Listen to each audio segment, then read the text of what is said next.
here again, Cash. Coming back to talk about The Last of Us. Due to popular demand, or so I'm told. Yeah, we actually got a few requests, which is kind of unheard of thus far. But we got a couple of requests basically asking us to come back and talk a little bit more about the story, and kind of free ourselves from the shackles of not trying to spoil things. So just be warned that this is a spoiler-filled discussion about the story of The Last of Us. So you've been warned, you can't bitch about it. We're going to be talking about who dies, who lives, and the ending, which is kind of quite controversial. It's picked up a lot of mixed reaction online, which I'm not really sure why. I thought it was pretty damn good, and it fit in with the rest of the story. But we're going to be talking about it all. Absolutely. So yeah, I'm just trying to think where to begin, really. So the game, I mean, we touched on in our review that the game is broken up into seasons, essentially, with the game starting in summer. Although, I suppose maybe I'm jumping ahead, because the game actually starts on the night of the infection outbreak. Yeah, I don't know if it's the night of the initial outbreak, but it's definitely kind of the night when the shit hits the fan. And you are not even playing as Joel, you're playing as his esteemed daughter. Esteemed daughter. Yes, the world famous Sarah.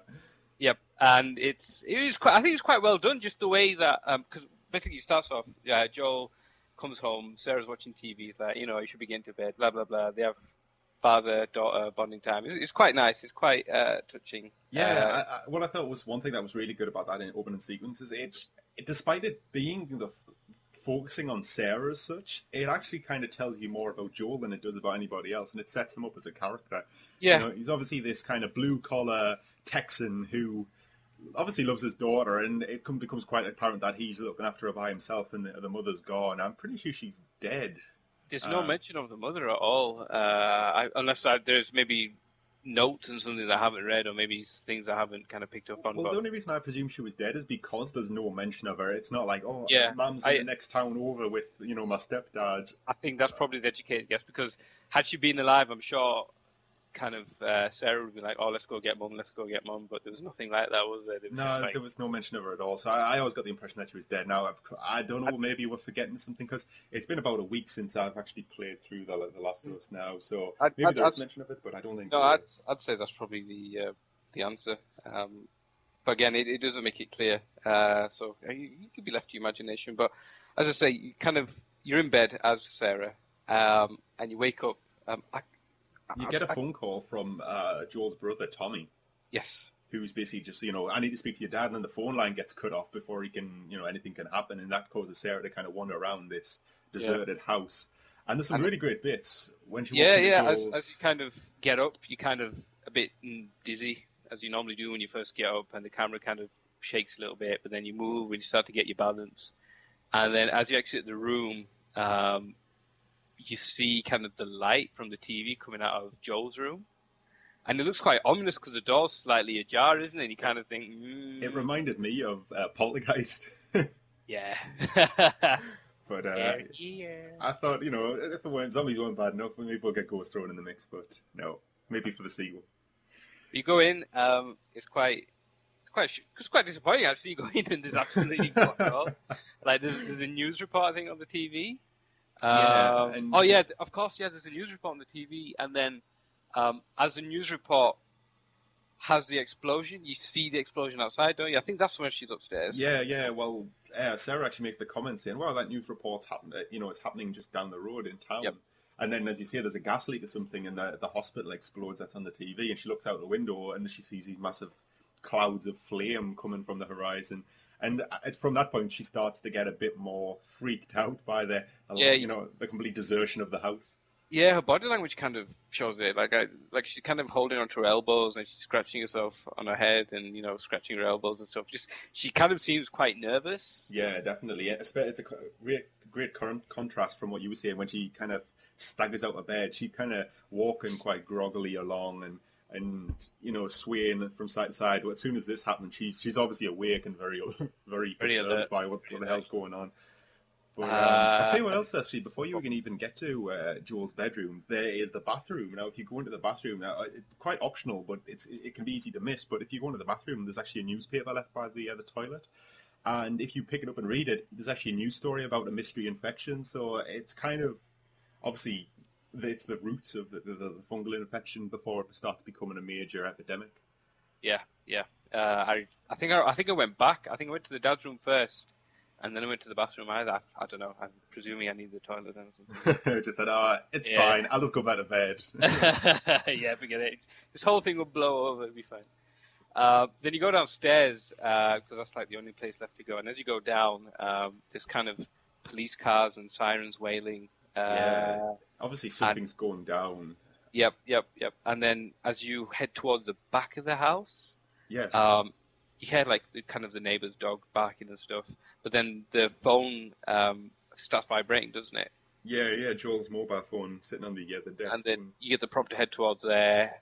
She picks it up and she reads these kind of messages again from Joel's brother Tommy, and he's like, where the F are you? I'm coming over there right now. Then you put the phone down. You head again towards the door, and I don't know if it happened for you. It's the patio door. Are you talking about the swing set moving? No, I'm talking about the dog. He kind of yelped, and you don't hear from him again. Oh shit! I didn't actually notice that. What I noticed was, if you walk past the patio door in the kitchen area, Sarah will give out a little gasp. And if you look outside, there's like a tire swing, and it's like swinging as if something ran past. All right. No, I didn't see that. I've never managed to catch what runs past, but I think that's the point. I don't think you're supposed to, are you? No, I don't. Maybe there's probably nothing there. Maybe it's a bit of a shadow, and then this swing set actually starts. But yeah, that kind of starts. Things start freaking out. But honestly, the dog was completely lost on me. I didn't hear that at all. Yeah, I tried to recreate it just to make sure I wasn't imagining it, but for the life of me, I couldn't. So it may have been a one-off, but I'm pretty sure it happened. What I've noticed in this game, though, playing through it a few times, is that there seem to be a number of different conversations or events that can happen in the same area that don't always occur. Yeah. So maybe it's one of those, but after you've kind of seen these stranger goings on, you go to the study at the back of the house, and Joel comes bursting through the door, out of breath, saying there's something wrong with the neighbours. And then you kind of get your first glimpse of the infected with the neighbour banging on the glass door, and Joel whips out his gun. We are in the South, we are in Texas, so he whips out his gun from his study drawer, and the neighbour comes crashing through the patio window, which is, it's unusual behaviour for a normal person. And, he comes to attack Joel and Sarah, and Joel just fucking flat out kills him. And I thought, it didn't take him long to start with it. Yeah, it's, he just kind of goes straight into it, doesn't he? Like, boom, headshot. Yeah, you can kind of understand it. He's got his daughter there. She's obviously terrified. This guy, he's obviously had a run with this guy outside because he was running into the house and shutting the door and telling Sarah to, see away from the windows. There's something wrong with the neighbours. So exactly, yeah. And there's blood on him. And then when you actually go to the front of the house and you see Tommy there waiting for you, Tommy's like, there's blood on you. It ain't mine. Yeah, he's like, it ain't mine, as if to say, have you been bitten almost? I don't know if that was kind of a hint to say, have you been bit, or is it just, what's going on? You've been, you've got blood on you. Yeah, I'd say it was more like, are you hurt? Because you've got blood on you. Because I think at this point, they don't really know what the hell's going on. I don't think zombies are a kind of established fact necessarily. Okay. I don't know. I got the impression that, because Joel just says before the neighbour bursts through the door that, there's something wrong with the neighbours, they're sick. He doesn't seem to say they're infected or, they're zombies or anything like that. I suppose Joel doesn't know at that point, but Tommy is obviously aware, and that's why he's kind of driving, should we say, towards Joel and Sarah's house. And I don't know, I'm assuming he's kind of It seems to come to a head on this night where, the infection starts spreading and people start getting up and attacking other people once infected. This seems to be the first night of it as such. And I think Tommy's obviously, got wind of what's happening. And you learn later on about Tommy, but Tommy's obviously not got a family of his own. He's Joel's younger brother. So maybe Sarah and Joel are his family as far as, people in the area. So he goes just to see if they're all right. And of course, the three of them try to make their escape, as it were. And God damn, I tell you what, Tommy, we joked on about how Joel starts killing pretty damn quickly. Tommy's a stone cold fucking killer within about 2 minutes of starting this thing.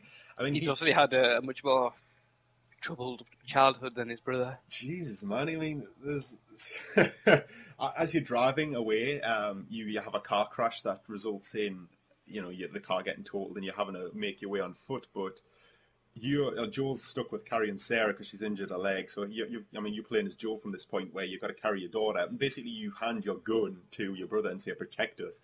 But before you do that, this guy smashes an attacker's face in with a brick without like a second's fucking thought. Yeah, he's like, "Fuck this." Just go straight for the brick. Yeah. Yeah, it's just your natural reaction. And then when you're running through an alleyway, there's a one attacks you and you're holding it back and you've got your daughter in the other hand, so you can't really fight it off.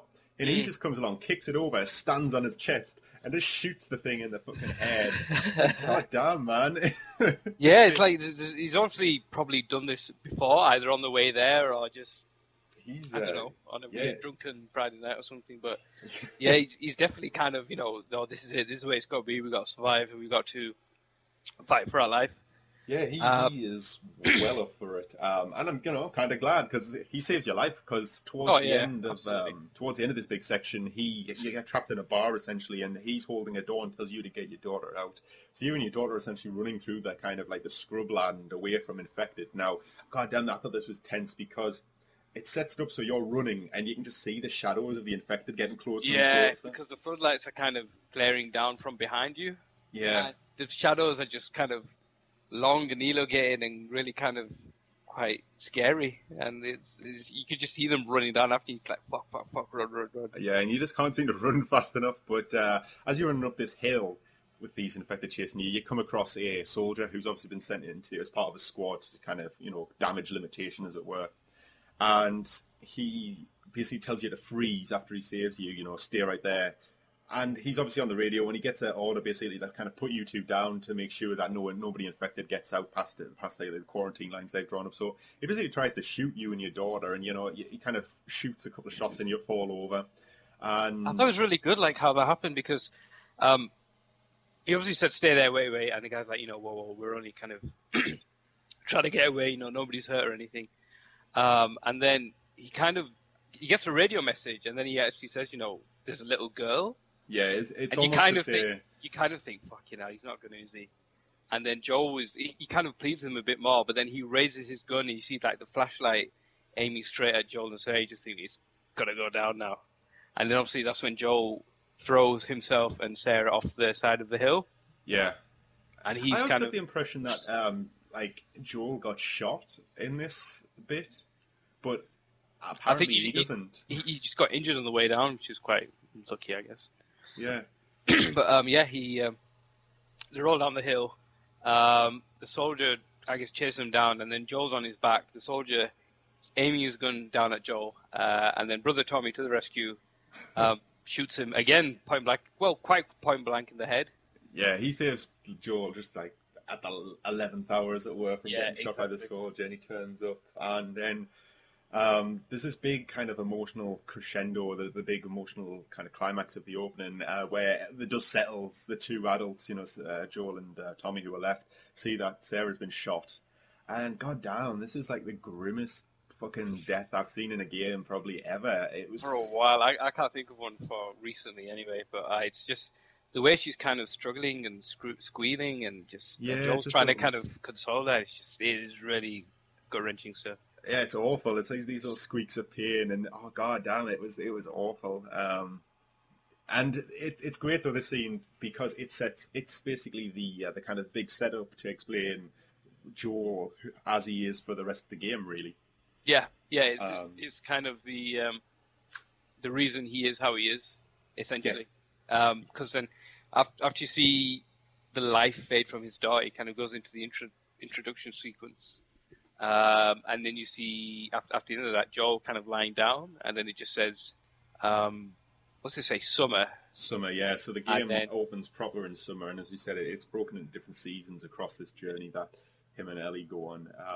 And summer, basically, it basically sets up how Joel's been living since that fateful kind of day one, the evening of day one where his daughter died. Yeah, it just shows kind of how just kind of where he is right now, and it's been 20 years, is it? Yeah, it's 20 years. Yeah. And I thought the opening chapter, as it were, really sets it up how the world is now and how Joel is. Now, Joel is a smuggler in this kind of post-apocalyptic setting, and he lives in the Boston quarantine zone. Now, Boston's kind of been taken over by the military. Now, it's established in the kind of opening title sequence that the governments fell as such, and the military have taken over with martial law, and they're in charge of quarantine zones. And because of that, this group called the Fireflies, who are like a resistance group, have risen up and their like demands are simply to establish government control, not the militaries, for a fairer society. And the opening chapter basically shows Joel and Tess, his partner in crime, as it were, living in this quarantine zone, making a living with the military, kind of their iron fist of the military, keeping everyone in check, really.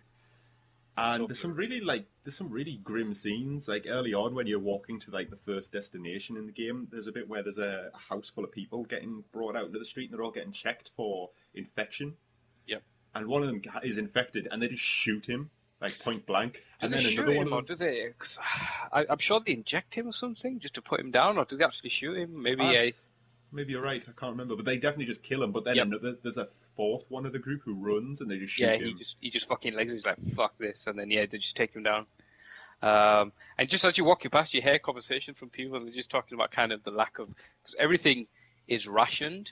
It's like kind of World War II again. There's kind of a limited supply of stuff as you would expect in a post-apocalyptic world. So people have got ration cards essentially, and the more ration cards you have, it's the more wealthy you are, because you can use them to trade. So you hear people kind of mention, they'll do stuff for X amount of ration cards, or they're running low on ration cards at the moment, and they're willing to do anything to kind of, see them through the next few days or something.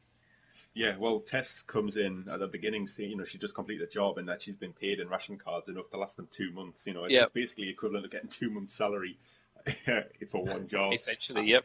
And, basically the opening setting is you are going after a local gangster called Robert, who has double-crossed you guys. He's stolen a shipment of weapons that you guys were going to smuggle or have smuggled into the city. And basically you're going to go back and get him to get your weapons back. And that's your, initial mission. But I think they're going to use the weapons to sell, because I can't see them, from the way they sounded, this weapon and ammo cache just sounded huge. So I imagine they're probably going to sell it to the Fireflies or something and just get ration cards for the next 3 years or something silly. Well, that's the kind of impression I got as well. But obviously this Robert's stolen funds. They go on a revenge mission, basically go and have a chat with them, as it were, as they put it. The tutorial mission is basically you going through this kind of ruined city, trying to sneak your way out of the quarantine, the military-controlled areas, to track down this Robert character. And it's basically just teaching you how to stealth past enemies, and you're going through brutally murdering this gangster's kind of, squad of heavies. Yeah.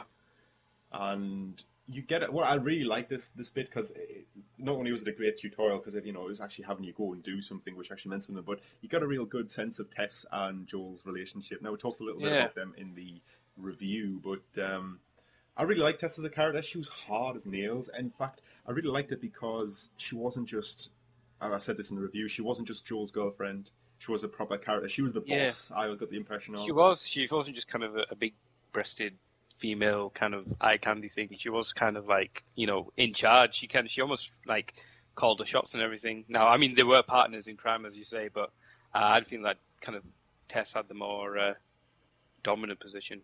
Yeah, I thought she was the boss, and Joel was happy to go along and do what was needed to be done. He was her enforcer, essentially. Absolutely. But yeah, I really liked the dynamic between them. It was they felt like equals. It didn't, as you say, she wasn't just his eye candy on his arm, not even close to that. I really liked their relationship. But as the kind of thing goes on, they obviously meet Robert, and they find out he sold their weapon cache to the Fireflies without giving them any cut. And they, goddamn, when they finally catch up to him, it's an early glimpse to how fucking nasty these people actually are, because they are. I mean, don't get me wrong. Even though you're playing as them, doesn't mean that they're kind of white knights. They're horrible people. To be very fair. Well, yeah, they are. They are like the equivalent of drug dealers in modern society. You just don't get on the wrong side of them, because Joel fucks up Robert in a really nasty way, and then Tess just brutally just shoots him. Yeah, because she kind of whacks him on the leg, and he falls down and breaks his nose, and then Joel breaks his arm, and then when he finally kind of confesses and where it is and everything, it's as if you can go now, we've just pretty much ruined your life. Like, no, actually, I'm just going to shoot you in the head. Yeah, she just does it so cold as well. God damn. Yeah, these people are not nice. And as I say, you get an early glimpse into what Joel's actually really like. Because we said it on the review, but I actually think he's probably one of the worst people in this fucking game. I think he definitely has a really dark side, more than anyone else in the game, definitely. Yeah, that's what I'm saying. There's nobody who's ridiculously mustache-twirlingly evil in this game. Everyone's just a person who have been driven to varying degrees of severity to survive, and Joel's probably one of the more severe, one of the more extreme examples of that. Yeah. But yeah, basically, without like kind of going through by player, basically Tess and Joel's kind of early adventures put them in contact with the Fireflies, who say they could have their weapons back if they smuggle something for them. And this turns out to be Ellie, the young girl who's one of the probably I would actually say the main character of this game. Yeah, she is. In her own way. She is the central part of the game. Yeah, so you're basically set on your way to smuggle Ellie. Now you've got to take it to. Is it the Capitol building in Boston, which is outside the military quarantine zone? Yeah. So basically, after you kill the poor chap who smuggled the weapons, you then meet Marlene. Yeah. And then Marlene's like, is she the leader of the Fireflies? She is the leader of the Fireflies in Boston. I'm not sure if she's the leader of them as a national group. Right. She's certainly a high up in the Fireflies. She's definitely kind of one of the top dons. She gets referred to as Queen Firefly. Yep. She says that, yes, I've got your ammo and weapons cache, and I'll give them to you, but I need you to do something for me. And the reason she wants them to do it is because I think A, she knows how good they are, and B, they killed her first option, which was Robert. Wasn't that it? I thought the fact that it was the military were coming down hard on the Fireflies, and there wasn't any of them left to do the job. Well, that's why she was going to Robert. I'm sure it was to get him to help out. And I suppose yes, the military are coming down and heavy on Fireflies, and that's why if she had the resources, she would have gone kind of with them. But she was desperate, and that's why she was going to Robert. But then obviously when she saw what happened to him, she tried to enlist Joel and Tess, and then she used kind of the weapons cache as the way to do it. The carrot on the end of the stick, if you will. Yeah. And at first, the idea is that they don't have to take them far. It's still within Boston. It's just outside the quarantine zone. It's the Capitol building at the other side of the city. You know, you go there, you drop the girl off. There'll be a group of Fireflies waiting to take this girl further on, and that's all you have to do. You get the weapons cache, so they go on their merry way, and you have a nice little group dynamic because early on in the game, Joel doesn't have very much to do with Ellie at all. No, Ellie's almost attached to Tess. Like she's always with. They're always talking to each other, and Joel have the occasional mutter or the occasional Yeah, he's very, he keeps his distance, and I can't help but think it plays into maybe his daughter. And it does play into his daughter because there's one thing he never does is he never gets attached to anybody. In fact, the only person he does seem to have any kind of relationship with is Tess, and obviously it's not the same type of relationship as he has with his daughter. Excuse me. So maybe he lets his guard down as well. Plus, it's mutually beneficial. Whereas this girl, he seems to just he treats her as cargo because that's what they generally smuggle. And him and Ellie have an early conversation. Well, when they first group up, Tess has to go off and inspect the weapons cache, and Joel's left looking after Ellie, as it were. Yeah. And she's basically asking him questions, and he's given her the most kind of one-word short answers he can, just to kind of get the questions over with and not talk too much about it. Absolutely, yeah. So then they kind of make their merry way. I'm just trying to think. That's it. They coming out of the reaches of the city, and they get, I guess, they run into kind of the military, don't they? Yeah, the military have got a patrol, just patrolling the borders of the quarantine zone, and they are unfortunately caught by it. And then that's where you kind of see what's going on with Ellie, because as they catch them and they kind of get them on their knees or they kind of restrain them, they check them for infection. And Joel and Tess, as you expect, are clean. And then it moves on to Ellie, and it comes on as, at the point it doesn't say anything. And then Joel and Tess manage to take control of the situation, they kill the guards, but then they have a look at the detector, if you will, if you want to call it that, or whatever device it's using. And it says infected. And they kind of look at each other and like, what the hell's going on? And they almost look at Ellie to kind of, let's just finish her now. Why are we taking an infected girl? Well, they think Marlene is kind of setting them up to die, taking this infected girl, just waiting for it to change before they know what the fuck's going on and get rid of them for some purpose. But yeah, that's when it's kind of first revealed that Ellie's got an immunity to this. She's been infected, but it's got no further than the initial stages after 3 weeks. Yep, and she shows her the wound on her forearm, and they just kind of look at it and kind of guess, just looking at it and like, that can't be real. You must be infected. This is bullshit. Well, I don't think Joel actually believes it at all, because when Ellie's like, look at this, he's like, I don't give a shit how you got bitten, just kind of get away from me. I don't have anything to do with you. Whereas Tess is slightly more interested.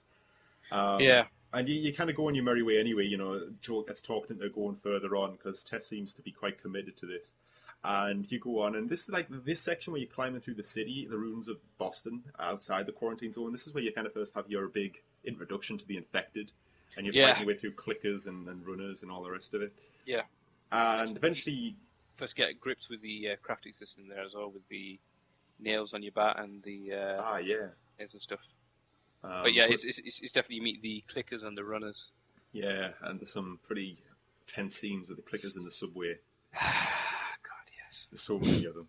Too many. But yeah, so you go on your merry way, and you eventually get to the Capitol building. When you get there, you find all the Fireflies that you were meant to meet have been murdered, probably by military. And just as that happens, basically, Tess starts having a bit of a breakdown, saying, shit, we need to find out where these were going so we can take Ellie on. And Joel's just like, look, it's over. We know this is over. We've got to cut our losses. We've got to go back into Boston and carry on with our lives. And Tess basically just comes out and says, look, we're committed to this. We need to do this. And it kind of emerges that she has been bitten on their little expedition through Boston, and she's kind of looking maybe for a way out for herself. Yep. She kind of reveals that she's been bitten, and she's like, look at this wound. It's been kind of, a couple of hours or something? Yeah, it's not. And then she's like, it's so much worse than compared to Ellie's. And which was 3 weeks. 3 weeks. And so that's when she starts believing that Ellie really is kind of immune and kind of the salvation, if you will, that she can bring to mankind. And they have this quite interesting dialogue between Joel and Tess, where Tess is like, we've done some really horrible things. This is a way we can redeem ourselves. And Joel's like, that's rubbish.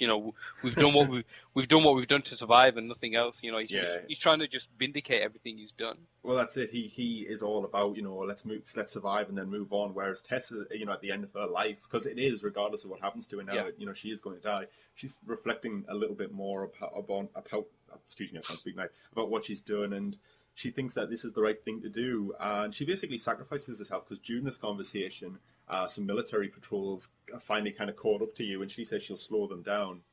And you basically take Ellie and go, and you're a bit on the run for a while. Yeah. And as soon as Ellie and Joel get a bit of a breather to kind of reflect on what's just happened,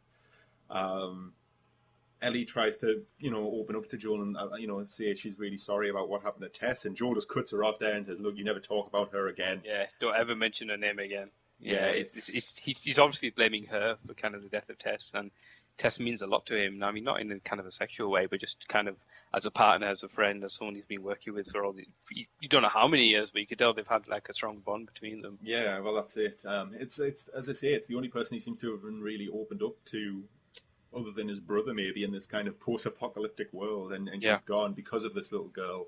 But even so, his commitment to Tess drives at least the early portion of the game, because she's wanted him to take Ellie the rest of the way. He then says, right then, we're going to go the rest of the way because that's what Tess wanted.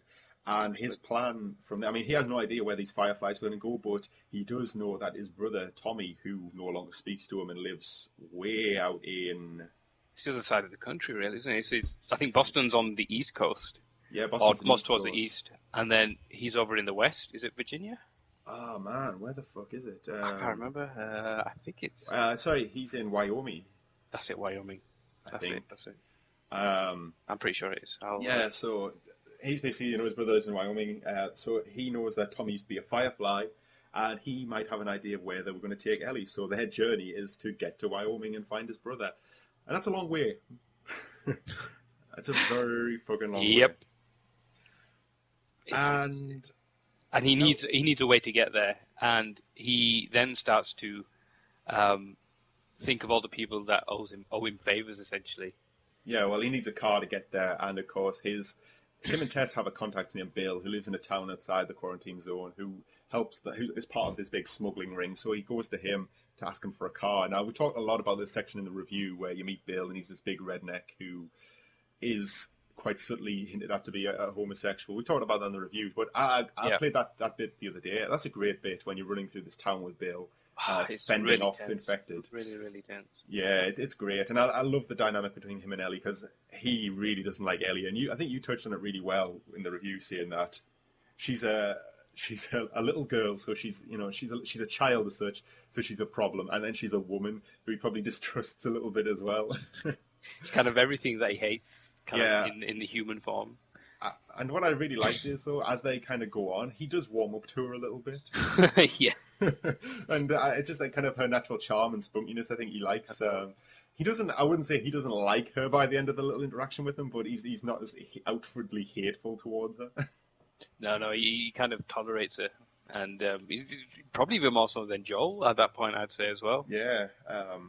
What I found interesting, though, is over the course of that bit, Joel does seem to soften up a little bit about himself as well. He doesn't just treat her as this kind of annoyance anymore. She is a person, but she's still not a friend as such. Yeah. And Ellie's desperately trying to open up to Joel as this kind of goes on. I mean, there's a bit early in the town when you first get into the main street. If you bear off the beaten track, there's a little kind of yard with loads of gnomes statues in it. Oh, I can see that.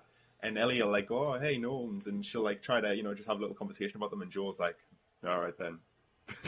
And, like, has absolutely nothing to say about it. But yeah, I'm just thinking, because we've been going on quite a lot of time, instead of giving it blow by blow, I think there's a few key parts in the game. So as things go on, in the summer portion, they get to Pittsburgh, and that's when they meet the Hunter faction, who is this basically a group of bandits who try to kill them. Yeah, I mean, it's interesting that, because when it first starts out, they've obviously got the car, and they're driving along, and there's that funny scene with like the magazines and stuff. And then they kind of get to just outside the town, and Joel looks there and he's thinking, should I go around? Should I go through? What should I do? And he kind of thinks, fuck it, let's just go through. But now as he goes through, you see this guy kind of hobbling out, and he's like, help me. And Ellie's like quite concerned. She's like, let's go help the guy. And Joel just knows he can see right through the ploy, and he's like, no fucking way. Yeah, he said he knows he ain't even hurt. Yep. And he just drives straight through. And it's quite interesting, because after that scene, I think Ellie asked Joel how he knew. Yes. And Joel's reply was, I've been on both sides of that. So there's obviously a time where he's been a hunter. Yeah, I thought that was interesting. And again, I say, man, he's one of the darkest characters in this game. And it kind of explains why he can take on so many of these guys, because he goes through a shit ton of these hunters in the course of his trek across Pittsburgh.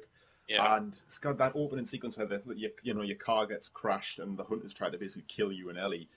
That's such an intense bit of fucking gameplay. It really is, and it's just like it was weird, because I was always looking for Ellie, thinking I don't want them to kind of start attacking her. Which I mean, I can't remember the last time I've ever been bothered about an escort, like genuinely, rather than just kind of looking at a health bar or something. Yeah, well, that's or just getting frustrated because it's just an annoyance. But I got to say, you kind of get dragged out this car, and there's a guy tries to stick your neck on this jagged bit of glass, and you have a wrestle with them, and you stick it in him instead, and like you kind of get a few seconds to look around and gather your thoughts, and you see Ellie getting basically knocked the hell out of. This guy's on top of her. And I just sprinted across and just kicked the guy in the face as hard. Like, you just feel like you're trying to do it as hard as possible, and then grab him. And you just smash his head on the side of this desk. Yeah. And it's just like this pure panic and this pure aggressive instinct. I thought that scene was great. It just set things up really well. And what was also good about it is it's the first time you fight like these human enemies in these hunters. Yeah, I mean, with the military police and everything, you don't necessarily have to fight in all that war. It probably isn't recommended. And even when you do kill them, it's kind of during cutscenes, or you're just trying to kind of escape. Yeah. Whereas this time, it's like they know you're there, they're all after you. You need to kill everyone to survive. Yeah, well, I thought that was quite interesting, and they do have a lot. I mean, you could tell you're fighting kind of savages, for the lack of a better word, because the military police, they take cover. They seem to kind of converge in a group. they kind of yell tactics to each other. Whereas the hunters are kind of like, I'm going to come get you, and like a couple of them are running at you with melee weapons, where another guy is just shooting at you from a distance. Well, that's it. They're kind of undisciplined bandits, other than some basic strategy of I'll go left, you go right. They just want to kill you as quickly as possible. There's no strategy to it. But what is interesting about the Pittsburgh bit from a story point of view is when you meet Sam and his older brother, Henry. Yep. Henry is I think he's a guy in his early 20s. It's hard to say because, I mean, you're right. It doesn't say anything. I would say he was definitely very young at the beginning of the outbreak. Yeah, and I'd say he's probably been through it throughout his life, definitely. I'm just having a look at his bio page. Apparently he's 25.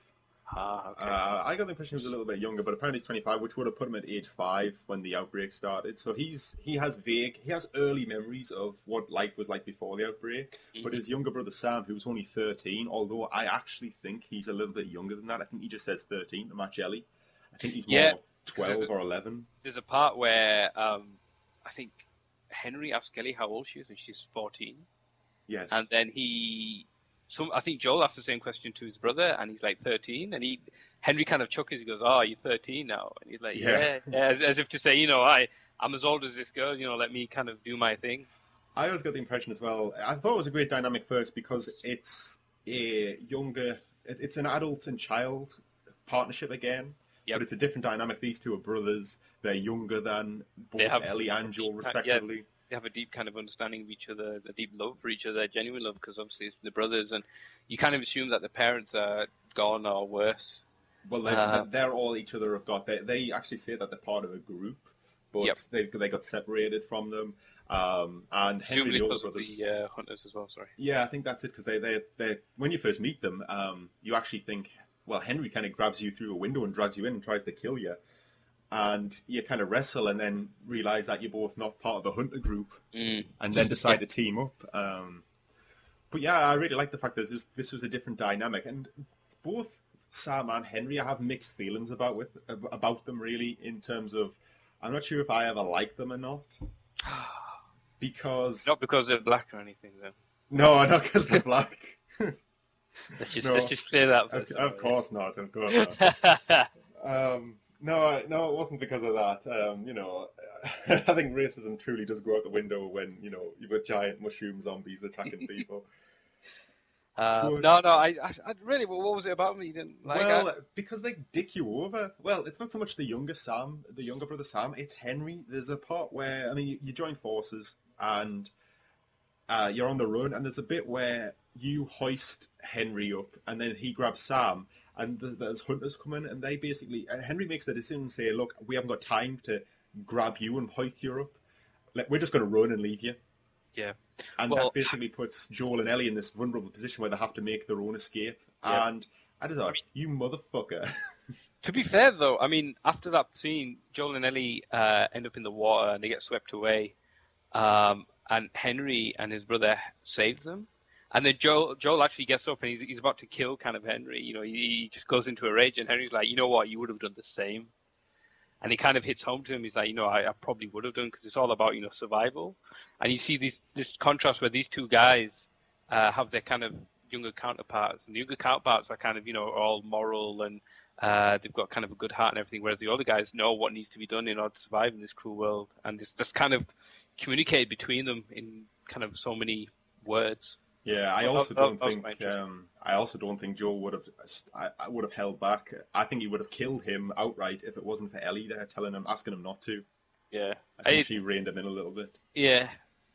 But another dynamic, I think, Joel and Henry's dynamic's quite good at, they're talking about, the older guys that talk, and they have nice conversations between them that, they get on all right. But I thought what was really good is Ellie and Sam's relationship, because I got the impression that Sam kind of had a bit of a fancy.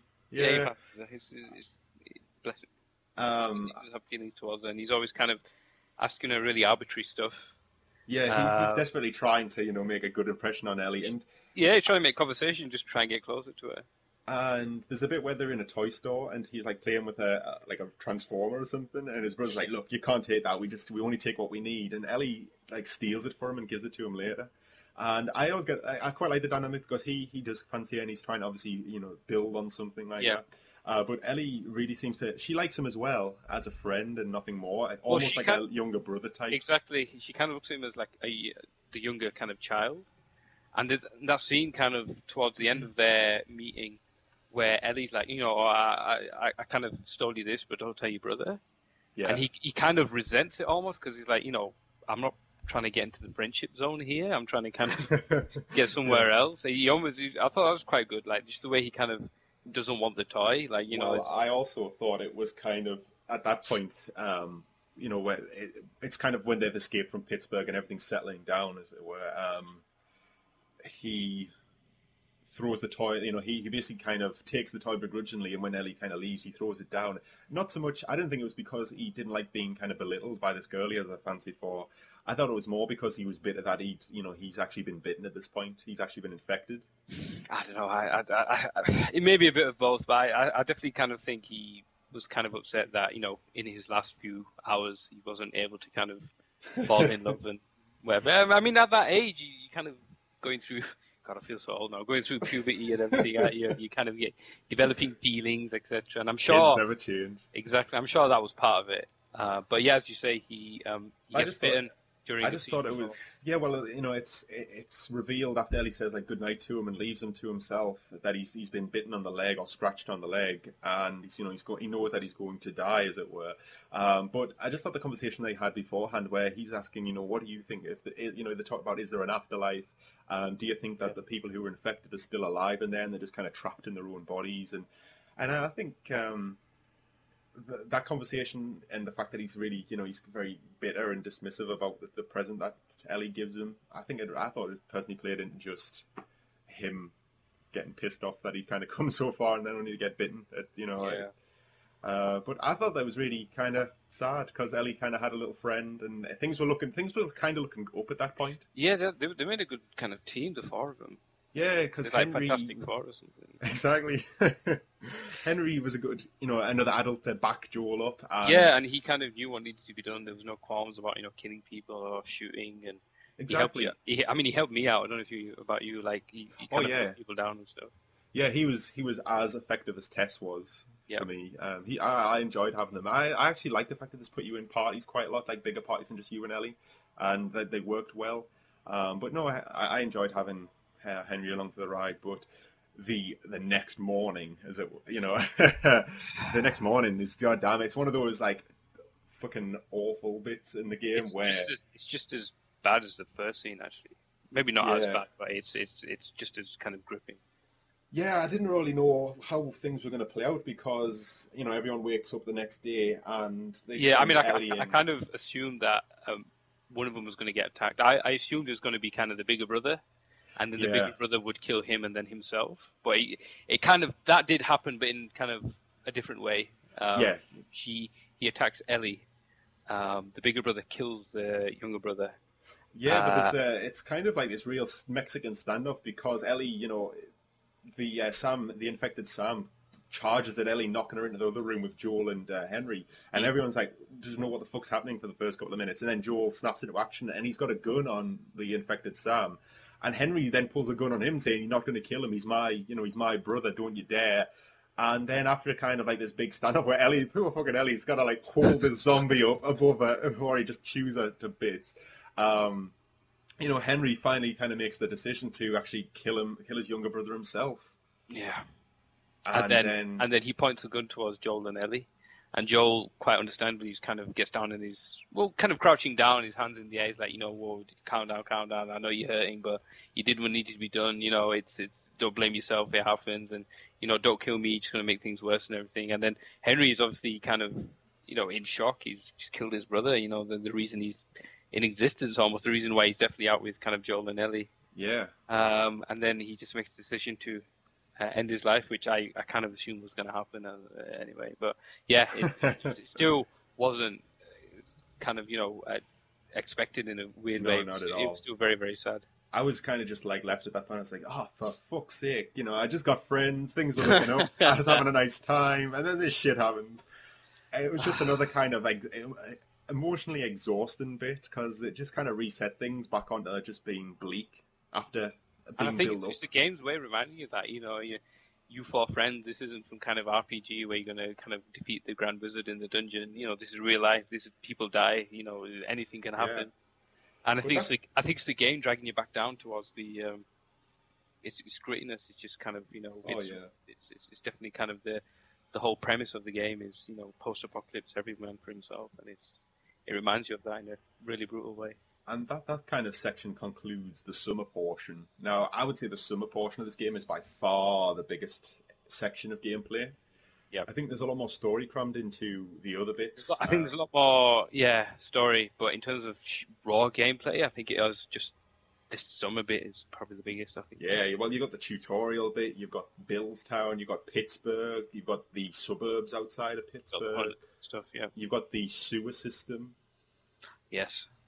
You've got just so much going on, and it's such a long bit of gameplay. In fact, it was so long that when fucking fall turned up, I was like, oh, is this game split up into seasons? Yeah, I was like, oh shit. Wow, yeah, it's kind of weird. So, fall. Now, correct me if I'm wrong, but isn't fall where they finally track down his brother? Yep. And he's basically living as part of this quite civilized community who have basically they've got a walled town, they've got families, people are starting to settle down into some form of normality. He is, I'm talking about Tommy, his brother. Tommy's now engaged, or is he actually married? I think he's married to her. Yeah, he's married to the daughter of like the kind of village chieftain, as it were. So he's kind of next in line. They've repurposed a hydroelectric dam for energy. They managed to. Well, they're working on, and I think they says they manage at some point to kind of get so much amount of electricity before it dies down again. But they're basically trying to get themselves back onto a normal, modern way of living with electricity, with light, with heat, etc., etc. Yeah, but so all the focus for everyone is kind of getting this power plant up and running. Yeah, but unfortunately they're plagued by bandits who surround the area. And when Tommy and Joel meet again, there's kind of a bit of a standoff. Like Tommy goes, last time we saw each other, I said I never wanted to see you again. And then they're kind of like, we put aside our differences. We're brothers. I'm glad to see you. Blood runs thicker than water and all that. Yeah, and I really liked the kind of dynamic between the two of them. I was glad they didn't go with the typical kind of like, oh God, I didn't want to see you again, but I'll begrudgingly help you type of thing. I'm glad they kind of went with the, we're brothers. I would expect that. I mean, if that was to happen to my brother, for example, or I would expect that to happen to anyone's brother, or even just a really, really good friend. Like after a while, you just kind of let bygones be bygones, wouldn't you? Exactly. You kind of have a period to cool down. Yeah, I was really hoping it wasn't going to be another Bill scene, just like really awkward and really kind of. Yeah, well, that's it. They had already kind of done that awkward, kind of slight disdain for each other. So why go over it again? Yeah. But basically, in this section, Joel and Ellie are getting on a lot better. Their relationship's a lot deeper. I'd say it even goes so far as to say is they're probably friends in some degree. Yeah. As far as Joel makes friends, but his plan was always to get to Tommy, who knows where the Firefly is going to be, and then hand Ellie over to Tommy to go the rest of the way. Yep, that's the plan. He's just going halfway, dropping her off, and he's going to let Tommy do the rest of it. Because he assumes that Tommy will know where to go more than he does. And it's kind of hinted that Tommy's a better man at surviving. I don't know if you got that impression. I just get the impression that Tommy's a better man than Joel. Yeah. Like, he's a nicer guy. He knows how to do the right thing. It's almost almost like, here you go, Ellie. This is kind of a good guy. You'll get on better with him than you would with me. Yeah, you don't want to be around like a scumbag like me. Yeah. But I think it even goes so far as to say is like Joel was the one who drove them to kind of keep going and survive for any means necessary. Because there's a bit where they start arguing about what should happen, and Joel comes out and says, look, you wouldn't be alive if it wasn't for me. I got us through the early years. And Tommy just comes out and says, look, what we did wasn't worth the price of survival. Yeah, it's kind of the whole thing with Tess again. It's like, we've done some really horrible things, and it's taken our humanity. And Joel doesn't seem bothered, or he just can't see it. Yep. He's so far down the rabbit hole that it's meaningless to him. But like when he's talking to Tommy, Ellie gets taken with Tommy's wife, who, goddamn, I just cannot remember the name of her. Marlene. No, Marlene's the head of the Fireflies. Maria, sorry, that's it. Maria, yeah. So Ellie's off with Maria, looking after horses and stuff. I really like that as well because you get to see more of the little girl because she really likes the horses and everything. And apparently she knows how to ride a horse because she Yeah, they kind of mentioned that we used to have horses outside the quarantine zone or something. Because she was part of the military academy, so I presume they taught them to ride there. It always kind of makes sense using horses in this situation. You know, they're you can get about with them and you don't need to rely on fuel and cars. You know, you would assume that cars are a problem because they're blocking all the major roads where the horses can get in between and things like that. Exactly, they're quite mobile and all the rest of it. So yeah, I quite like the fact that they included horses on this. Yeah. But ultimately, Ellie overhears Joel basically forcing his brother to take her. He's like pleading with his brother to actually take Ellie off his hands, and she hears this and runs off, taking one of the horses, and you and your brother have got to go and track her down. And this causes this like massive row between the two of them, where Ellie, tries to confront Joel about his daughter. She's been kind of told basic details about it by, was it Tess or Marlene? I think it was Tess. I think Tess basically mentioned it earlier in the game, and she tries to bring up the subject, just to have a bit of a heart to heart with Joel, and he just goes like, he's like you're treading on mighty thin ice. Yeah, he really doesn't like it. He gets really fearsome and just shuts her down straight away. And he basically comes out and says, "Look, you're not my daughter, and I'm sure as hell not your dad. So let's just get on with this. You're never going to be my daughter. You're never going to be my dad. This is just a business arrangement almost." Yeah, and it's really awful because I thought, oh god damn man, at this point I really liked Ellie. Yeah, I thought everything you've been through, man, this is a bit cold. But I mean, again, whether he's just kind of saying it so she'll ignore him and go with Tommy, who's kind of the better man, or maybe he's just genuine. I kind of think that is. I think it's more of just a reflex reaction at this point. Anytime anybody somebody tries to not get close to someone, I think that's it. Yeah, exactly. And the fact that she's bringing up his daughter, which is the kind of how the wound was opened. It's kryptonite. Exactly. He doesn't want any part of that, so he distanced himself even further. But as they go back to Tommy's place, Tommy's basically said, "Yes, I'll do it," but begrudgingly, and his wife Maria is saying, "I don't want this to happen at all. I fucking blame you, Joel, you son of a bitch."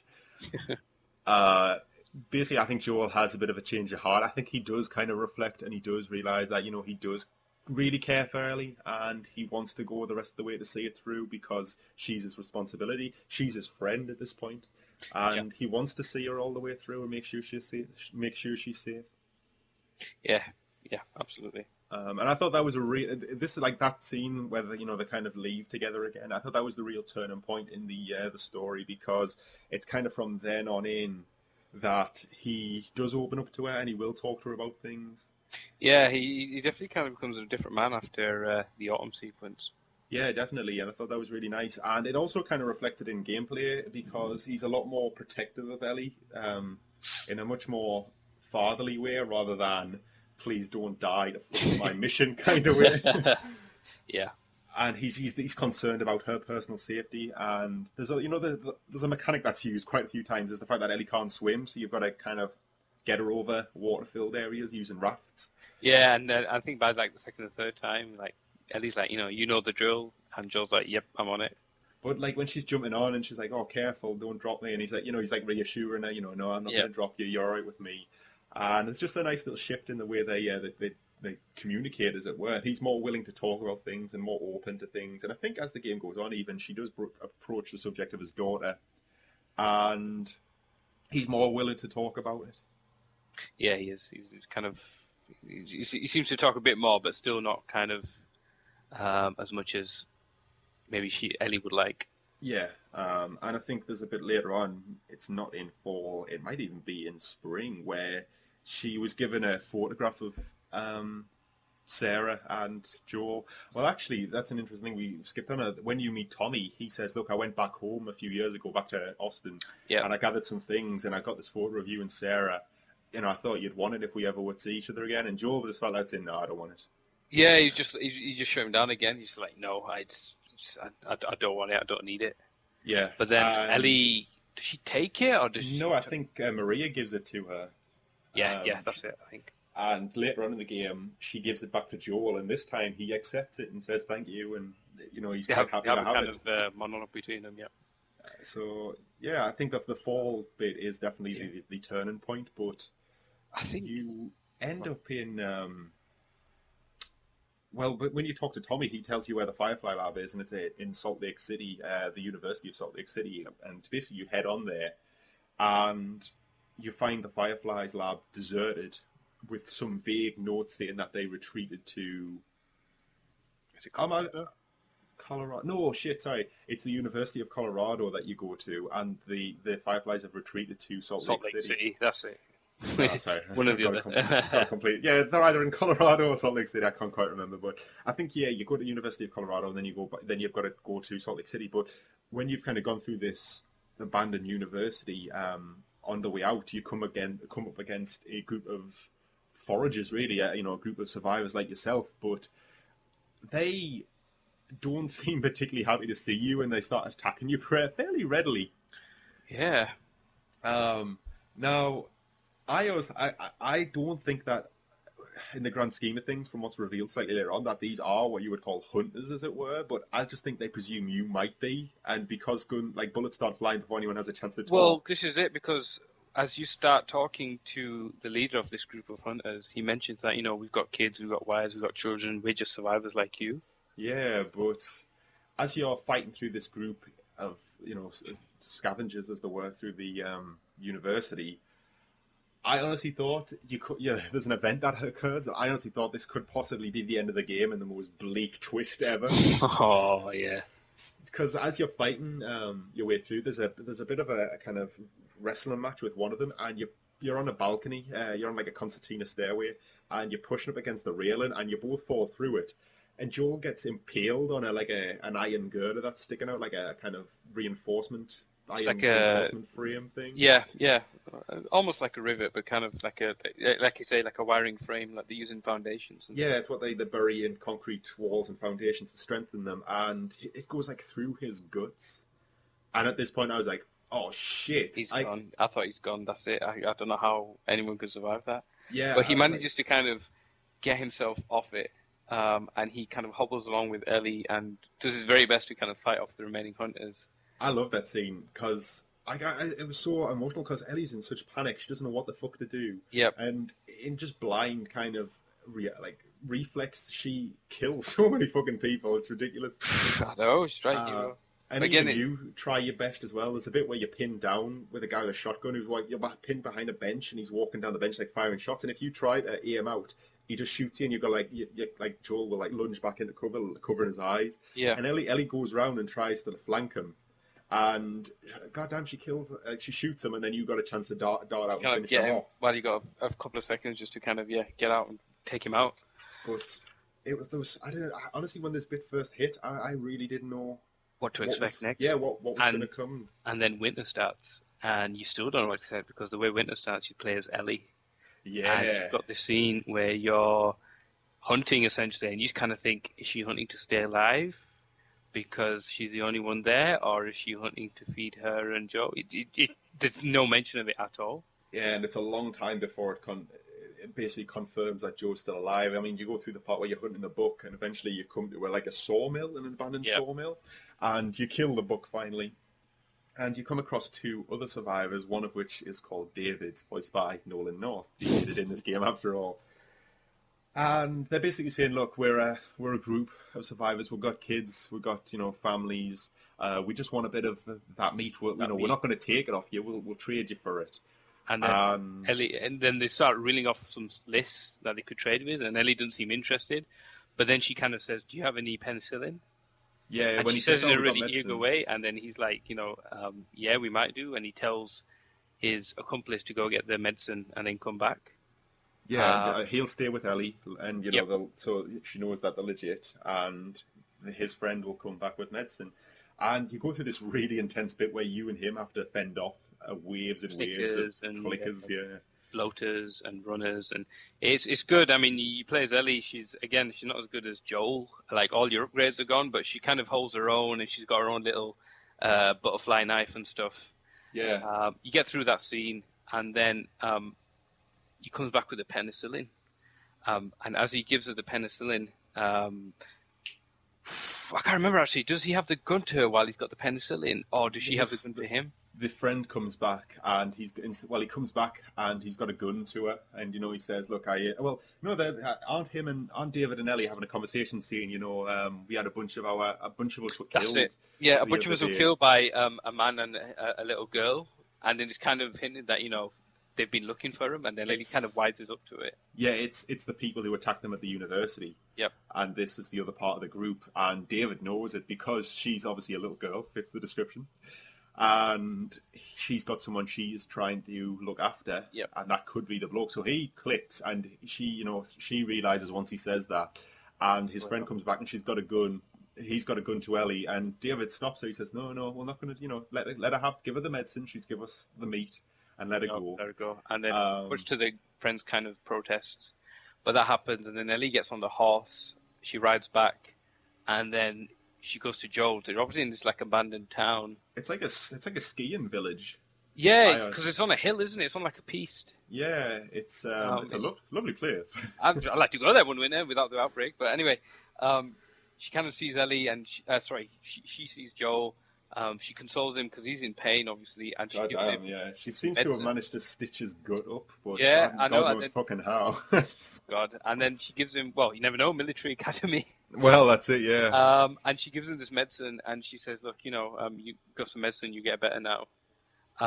And then she hears, I guess, the hunters. Yeah. She finds out that the reason David let her go is because he was hoping that she would lead them to Joel, which she does, and she has essentially. And there's basically a lot of hunters come out of David's group come together. It's like some out of Jurassic Park almost. They just coming out of everywhere, don't they? Yeah, there's a good 20 or 30 of them. This is obviously a big group that they've got together, and they send out all these guys. And Ellie realizes that Joel's going to die if they catch him. He's unconscious. He's ill. They just finish him off without a second thought. So she gets on the horse and rides through the town to lead them away. Yeah. And the poor fucking horse gets it. Yeah, the poor horse dies quite brutally, doesn't it? That was the most upsetting death. The horse dies, and they capture her, and they have no idea where Joel is, and they take her back to their village. And David re-emerges. And when I first met David, I liked him. I thought, this is a stand-up guy. He seems like I actually thought that maybe Joel will die, and maybe David will take over. As her escort, or maybe she'll just stop and live with them or something. That'll be the end of the game. It is winter. It is the end of the year.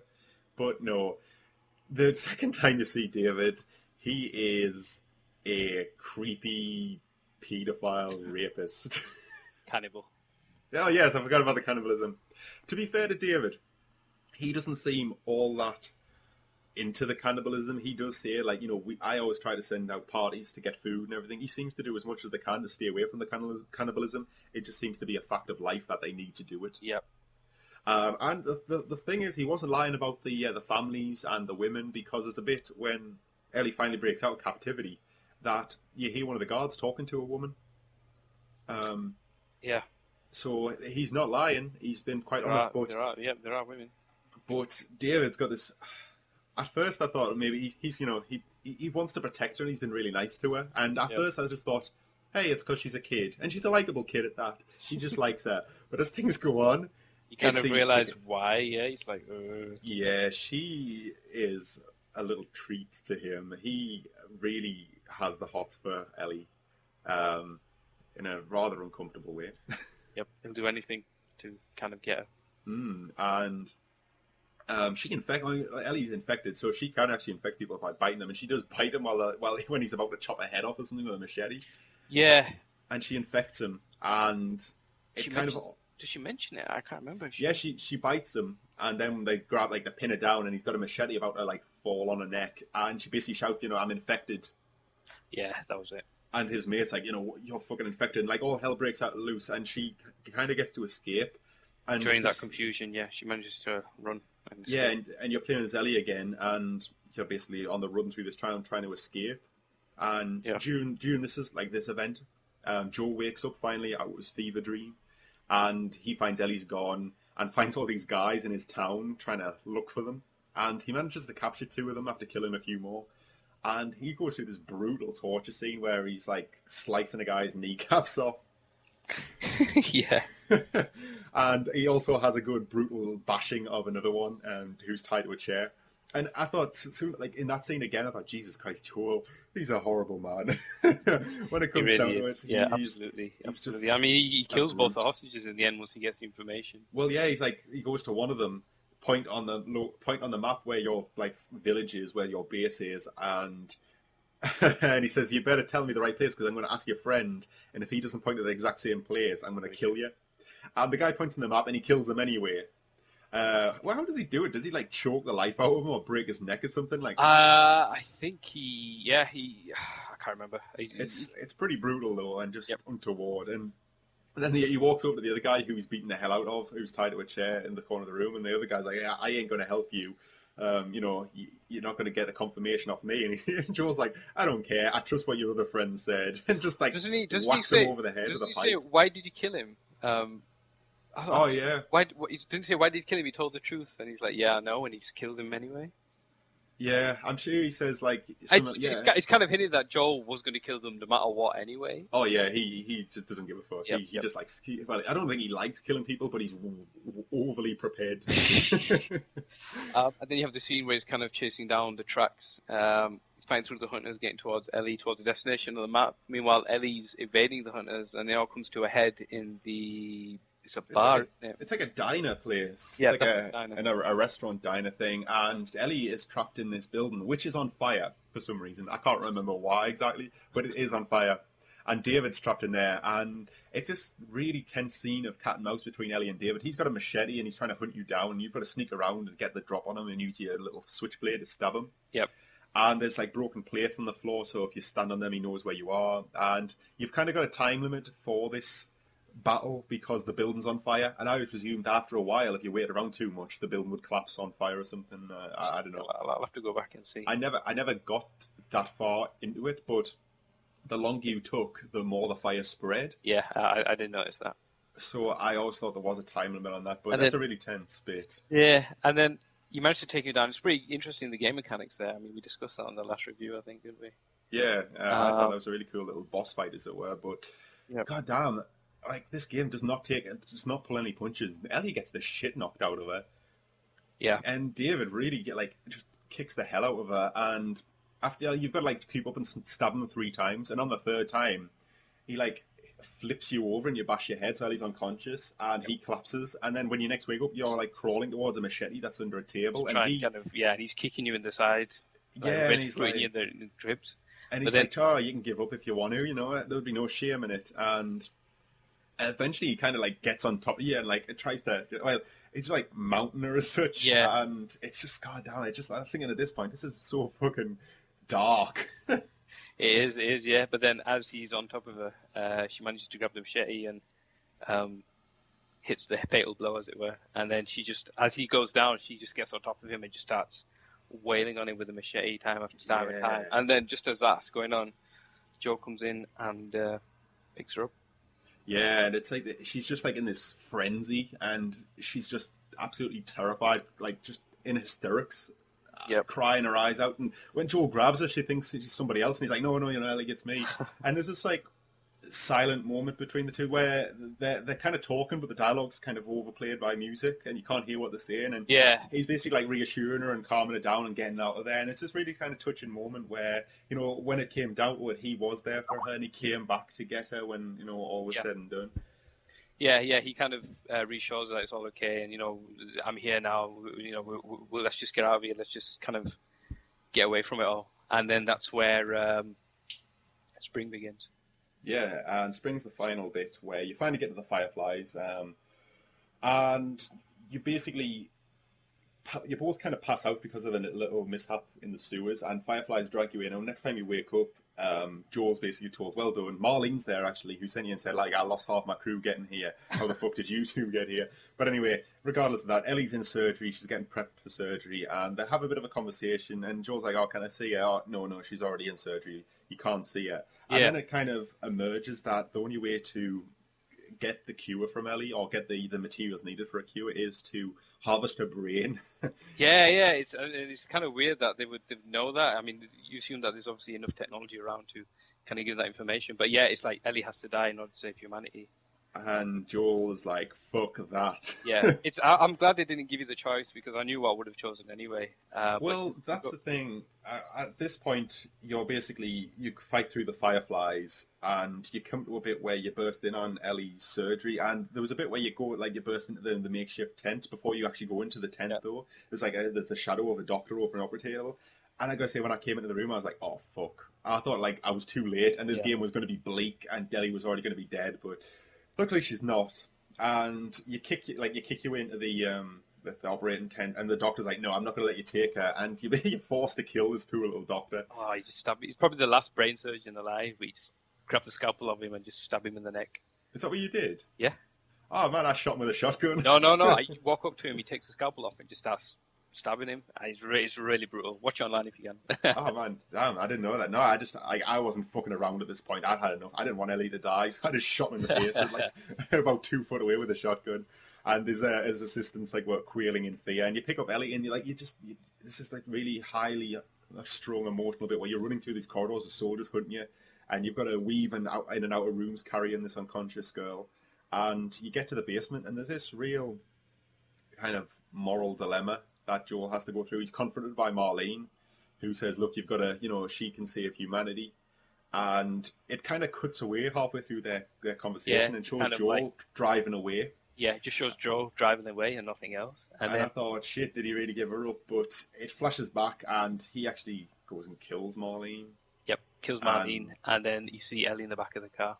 Yeah, and what I thought was good is he shoots Marlene in the stomach and then puts Ellie in the car and then goes back, and she's like, look, you don't have to kill me. And he's like, no, I do, because if I don't, you're just going to come back for her.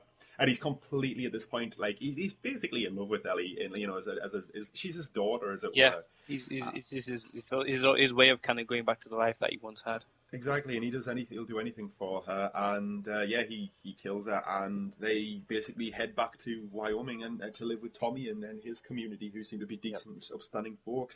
But before the game closes out, there's a little conversation between Joel and Ellie where she's like, she's kind of guilty that she's still here. She's got survivor's guilt. Yeah, because she kind of tells you what happened in the beginning, like how she got infected.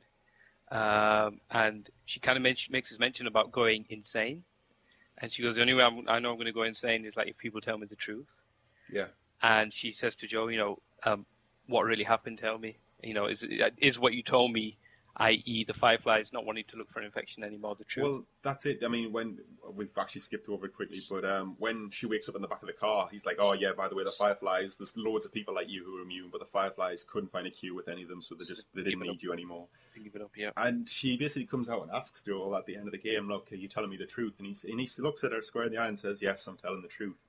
And there's a bit of a look on her face that kind of says, and you're not, but I love you anyway. Yeah, I know you're not telling us the truth, but I'm glad you did what you did. And the game ends quite abruptly there.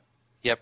It's good. It's like I say, it doesn't need kind of a sequel or anything. It's a really great way to end the game. It's just the whole thing about, it's the end, the close, the finish. There's no one possibly coming back for revenge. There's no idea that Ellie's going to go back and maybe find the Fireflies, because Joel said, they're not looking for her again. And that's it. That's the end of it. The last one. Yeah. I gotta say that's it. It's just this great kind of emotional arc between the two characters. Absolutely. These are the center of the game, and they were great. So there's a lot of depth there. So definitely deserve that gold star that you gave it. Yeah. So yeah, we've had a few people. I hope we've kind of covered the story in bits and pieces, as it were. But I think that there's some great pivotal scenes. I think the bit with David was one of the darkest bits I've seen in the game in a long time. It's really good. I mean, it's definitely earned its 18 certificate rating. Oh yeah, definitely. Just the cannibalism and the kind of weird. I mean, it doesn't shy from anything. Exactly, it shows you everything. Absolutely. And that kind of the last section when you're trying to save her was really emotional. As I say, when I kind of saw that she was already on the operating table, I honestly thought, "Oh fuck, I'm too late," and it was just a sinking feeling in my gut. And you got to kind of commend the game for making you feel like that. Hey, wait.